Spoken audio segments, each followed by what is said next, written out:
Welcome to Scary Stories. We have a special thank you to those of you who have helped us reach the point where today we're celebrating having 15,000 subscribers. That's coming up after we tell you this brand new allegedly true narrative sent in to us by an anonymous listener, which she has titled, Dogman Protected Me from Bigfoot. Dear Scary Stories NYC, I hear some people claim that Dogman only exists in the Midwest or Louisiana, while Bigfoot is everywhere in the continental US. Well, my one single cryptid encounter in my life featured both Bigfoot and Dogman, and it took place in what would seem to be an extremely unlikely location, i.e., the East Coast. The place I was in is called the Pine Barrens, and is far better known for an entirely different cryptid called the Jersey Devil. We were joking that morning, my boyfriend and I, that we might see the Jersey Devil while we were out camping. It wasn't a joke, though, when he and I got separated, and I found myself being herded into the woods by two man-sized ape-like creatures, which must have been the New Jersey version of Bigfoot. I'll start at the beginning, because I'm probably already confusing things. Let me tell it all in order. I took up with this boyfriend we'll call Carl in the late 1980s, and we stayed together until about 2002, when I met the man I'm currently married to. Carl and I were office workers, but we fancied ourselves artist types, and when we decided to live together, we got an apartment in an artsy part of Hoboken in New Jersey. This was, I guess, maybe 1990 or 91-ish. By the mid-90s, we had both become fans of a magazine called the 14 Times. If you're too young to remember what a magazine was, just know that this one was about cryptids and UFOs and good stuff like that. Once Carl bought himself a car, he started pressuring me that we should drive somewhere. For a while we were considering touring America, looking for weird roadside attractions, but finally we decided to do a cryptid vacation. We researched camping in the Pine Barrens because it was our intended goal to see a real Jersey Devil. Well, that was Carl's intention. I was humoring him because I thought I was the smarter of the two of us, and I thought that smarter people did not believe in monsters. The Dogman personally came along and changed my thinking about that, but I'm getting ahead of myself. The Pine Barrens is a loose term these days used to include a number of different forests, all protected land. You'd be stunned at how huge this combination of habitats is, and how close it is to New York City. Much of this is absolute wilderness. It includes the Wharton State Forest, the Penn State Forest, the Forked River Mountain Wildlife Management Area, the Brendan Burns State Forest, the Crosley Preserve, and I'm sure more places that I'm either forgetting or maybe never even learned about. I literally cannot remember which of these we ended up going to, if we went to any of those. I don't remember paying any fees. I don't remember anyone else being around at all. I might be remembering this incorrectly, but I think Carl just sort of drove us into the woods, and we set up our tent randomly in a clearing. I had never been camping before, and I only went camping one time afterward, many years later, with my current husband's family, and that was in an RV. So this was the only time in my life, I suppose, when I was actually out in the wilderness roughing it and sleeping in a tent. I had absolutely no idea at all what I was doing. I also had no idea of the danger that my boyfriend and I were placing ourselves in, since we were both city kids and quite naive. If we had known that there were dog-headed, fur-covered men in those woods, I know that I would have refused to go anywhere near the place. Back then, I think we might have heard of the Beast of Bray Road, but I'm not sure we'd even read about that yet. They did write it up in the 14 Times, but honestly, werewolf creatures were not on our minds in that era. It was my boyfriend who believed in them. I just used to wear Chupacabra and Bigfoot t-shirts because I thought they looked cute. I was not a cryptozoologist. I was sort of a hipster kitsch-oologist. I suppose this story might be a whole lot more useful if I had a better idea of where I was when it happened, other than in the woods in New Jersey, but that's all I can honestly remember, so I'd rather not start trying to guess or make things up. It had to have been one of those forests I just listed. All I know is that once we walked into the woods, from where we parked our car in a hidden spot, we didn't see another human being again until we got back in that car and drove out of there the next day. So we were not in an official camping area, and if I had even known that official camping areas existed, I would never have let Carl talk me into camping somewhere that nobody in the world would come looking for us if we got lost or injured. Those were also the days before I'd even heard of GPS, and I don't think we had a compass with us either. We were acting like we were going thrift shopping in Hoboken, not like we were going out roughing it in nature, where there are accidents waiting to happen and predators waiting to suck the marrow from your city girl bones. I would love to give you Carl's version of this, but I have not heard from him since 2007, and an internet search of his name yields nothing. Maybe he changed his name, or maybe he's completely gone from this mortal plane of existence. I literally can't tell you. His parents were immigrants, and they were old even back then. I haven't been able to find them online at all, so this is going to be only my version of the events that happened way back in those old days in the Pine Barrens of New Jersey. Okay, so imagine you know nothing of nature, and now you're surrounded by nothing but that which you do not understand. Because you always got good grades in school, you think you're smart, and you think you understand the world. Your boyfriend might think that you're actually going to see the Jersey Devil on this trip, but you're too smart to think that.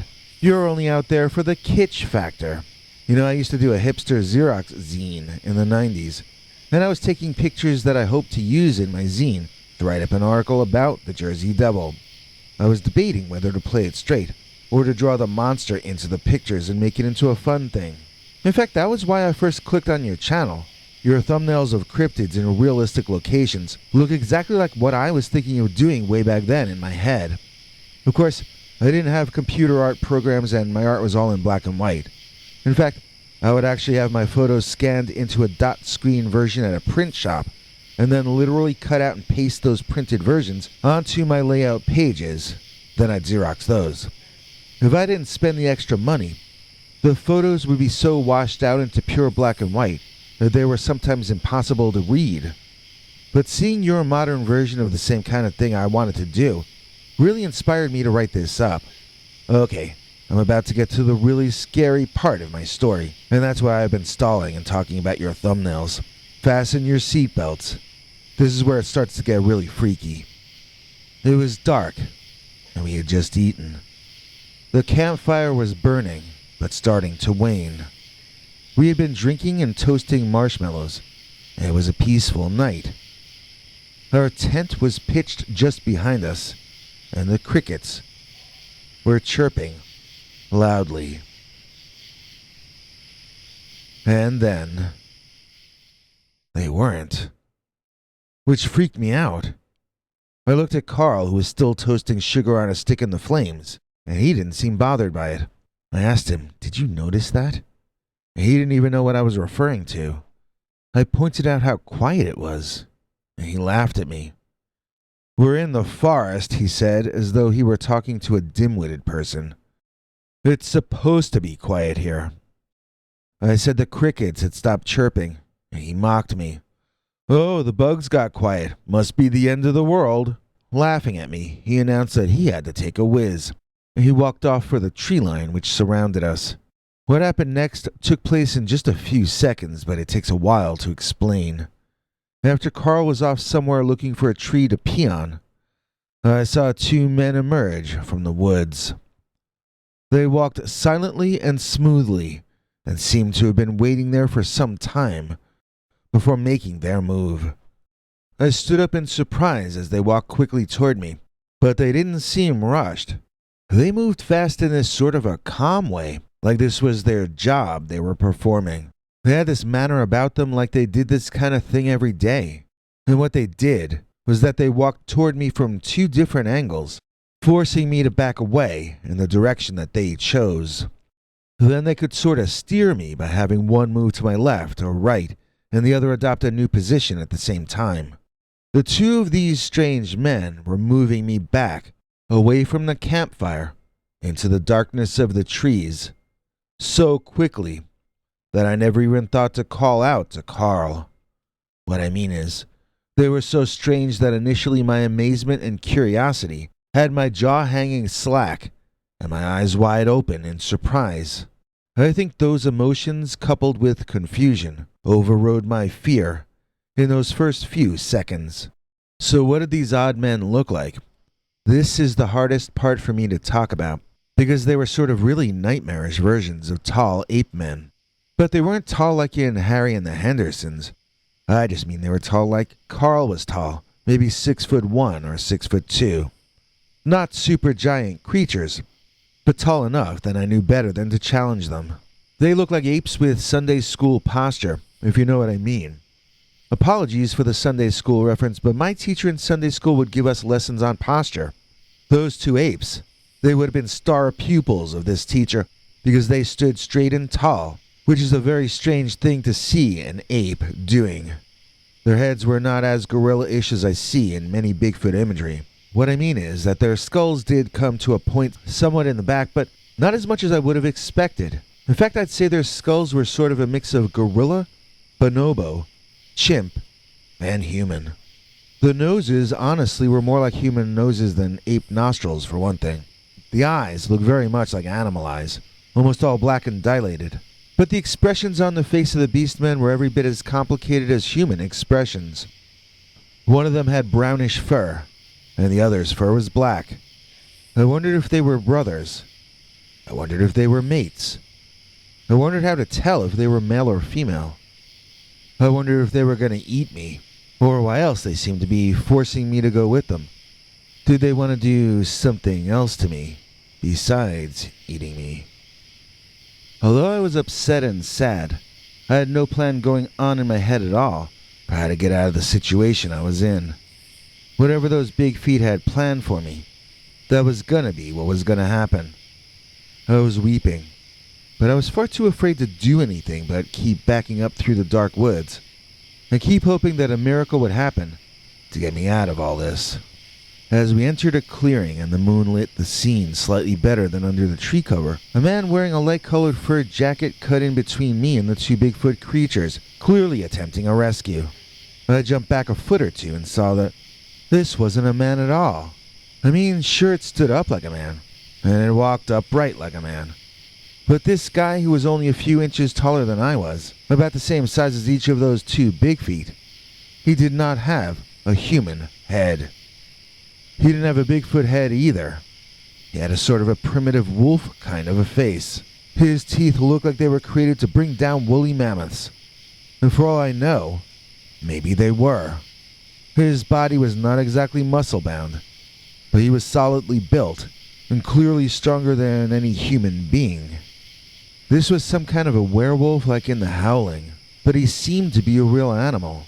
Like if a werewolf never changed back into a human being, I think it would look like this creature looked.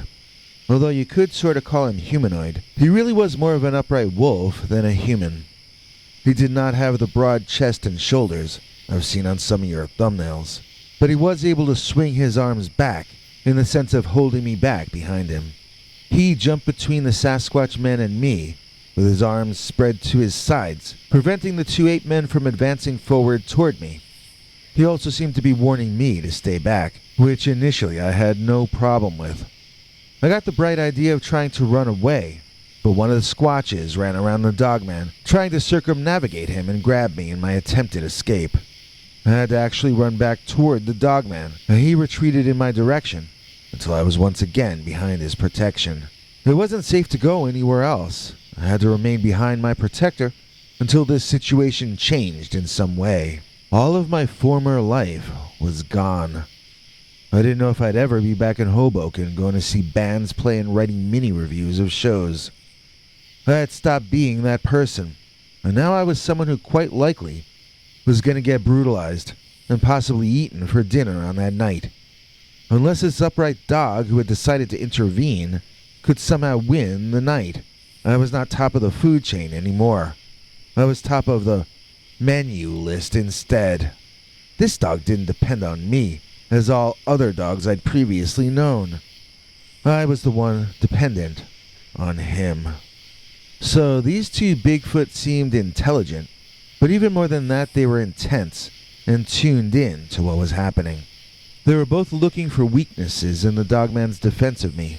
They seemed to be hoping to get around him and snatch me away, but they clearly did not want a direct fight with that canine man. It was always them circling us, and the Dogman advancing or retreating in a manner that made no sense to me at all. Not at first, at least. I found the Dogman taking me backward through the woods, and my panic was growing. It seemed to me that the Squatches now had us on the run. What if we got cornered, and the Bigfoot took both of us out? My mind was wasting its time thinking of different things that might result in our demise, while the Dogman skillfully herded me in a direction he recognized better than I did.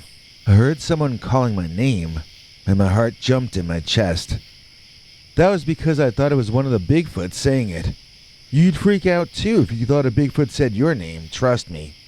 But then my name was repeated, and I realized that not only was it from behind us, but it was the voice of Carl, my boyfriend. I had nearly forgotten about him. I had kind of stopped being his girlfriend for a while. I had only been a small, pathetic creature under threat, being protected by that amazing dog-like wolfman. But when Carl's voice snapped me out of my panicked trance, I turned and called his name as loudly as I could. My instincts were to run back toward where I heard his voice, but the last time I tried to run away from the Dogman, I was almost grabbed by one of the ape men. Turning around to gauge the wolfman's position and intentions, I was surprised to see that he was no longer there. I bounced in a circle, not seeing him anywhere, but not seeing the Bigfoots either. They could be anywhere, I thought. They could be circling me right now.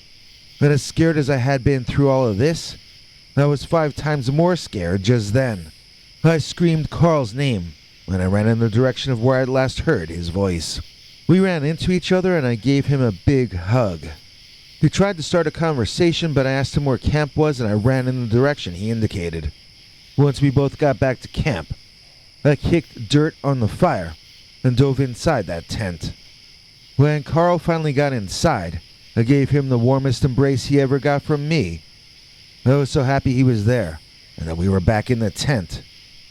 I had now officially become terrified of the woods at night, at least the spooky Pine Barrens kind of woods.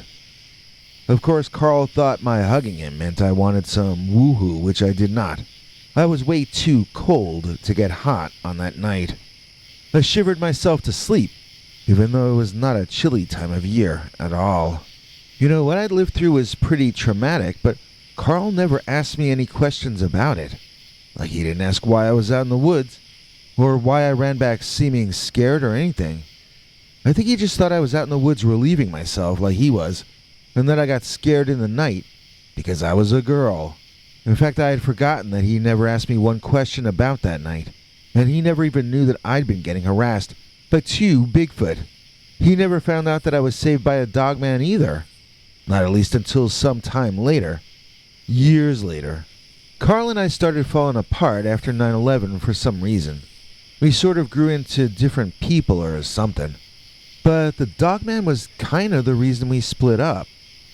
He mentioned the Dogman to me saying he didn't think it was real, and he thought people who believed in it were stupid.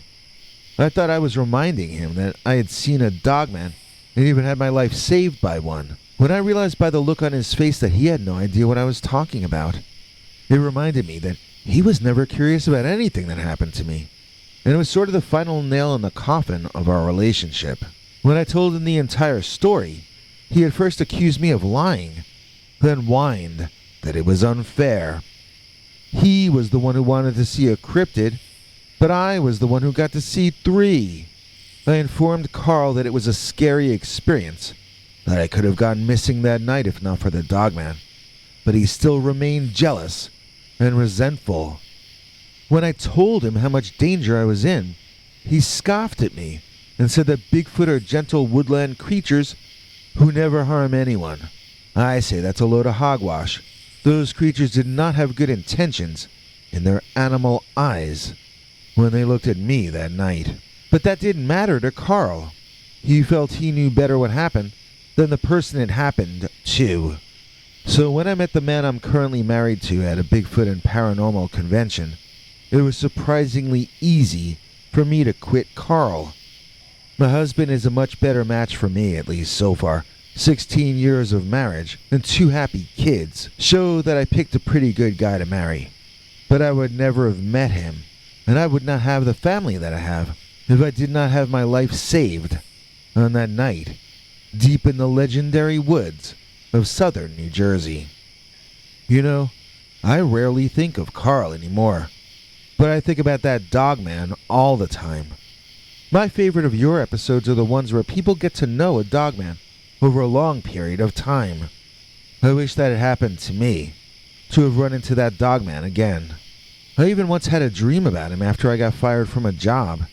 In the dream, the Dogman was holding me back and preventing my former boss from attacking me, as he had once protected me from the Bigfoot. He's the only person or entity of any kind that I can honestly say saved my life, so he's always in my thoughts. I mean, let's face it, I wouldn't even be telling you this story right now, except for the fact that Dogman protected me from Bigfoot. Well, I've got a lot of thanks to give out today, as we've reached 15,000 subscribers, and I'm so grateful to each one of you. I also need to thank all of you who left comments recently concerning the passing of my cat friend, and my need to take a little time off. I'm trying to show some of the things you guys wrote on the screen right now. I'd like to especially give thanks to CS, who has been so gracious to us in ways that I'll probably choke up if I even try to tell you. She did a favor for me so large that I'm still kind of stunned by it. I was even wondering if I should refuse it, but that didn't seem like it would be right either. So we struck a deal. She's not allowed to do me any more favors for at least a month. Thank you, CS, seriously. And my Charlie thanks you as well.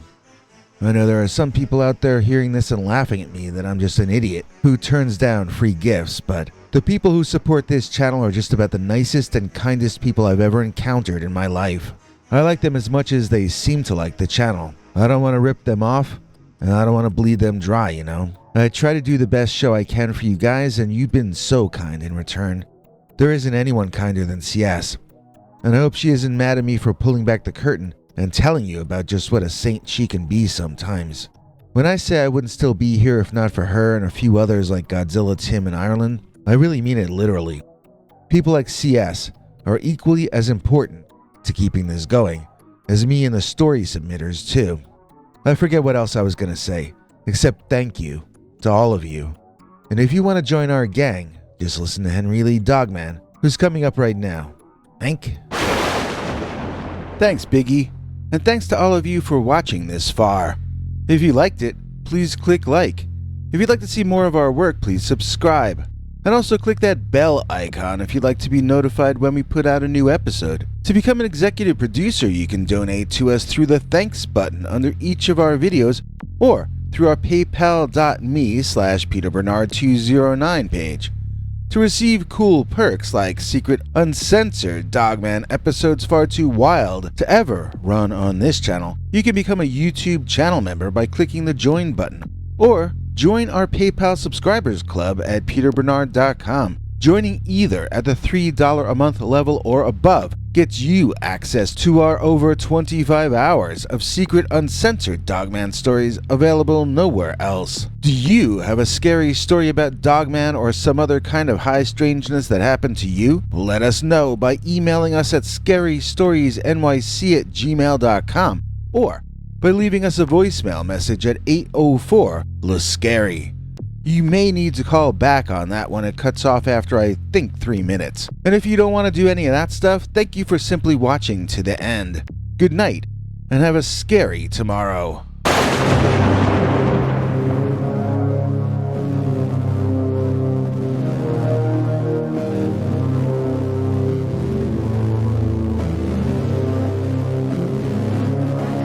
Come back for more scary stories.